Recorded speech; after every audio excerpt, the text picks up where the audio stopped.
परम प्रेममय श्री श्री ठाकुर अनुकूलचंद्र श्रीहस्तलिखित पवित्र सत्यानुसरण ग्रंथ पाठ अर्थ मान जश इत्यादि पाइबा सारी मते ठाकुर सजाई भक्त हो नहीं।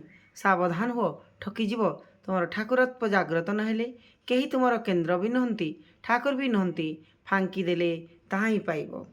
नाम जश आत्मगोपनर घोर अंतराय।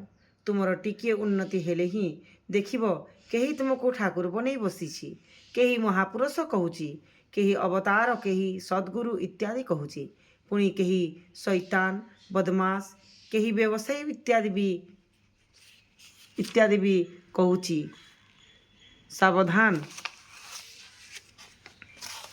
सावधान तुमे एमानंक काहारी आड़कू नजर दियो ना। तुम पक्षरे एमाने समस्ते भूत। नजर देले ही कांधरे चढ़ी बसिबे, ताहा छड़ाइबा मध्य महा मुस्किल।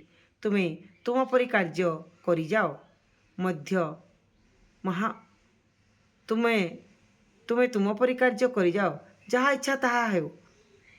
नाम जश इत्यादिर आशारे जदि तुमर मन भक्तर आचरण करे, ताहेले तो मनर कपटता लुचि रहिछि।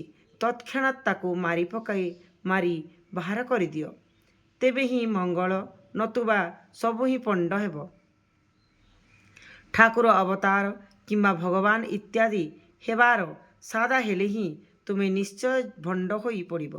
आउ सेथिरे मुहरे हजार कहले मध्य कार्य किछि करि पारिबो नाही। जदि सेपरि इच्छा रही थाए, तेबे एही क्षण त्याग कर, नतुबा अमंगल निश्चय। जय गुरु जय गुरु।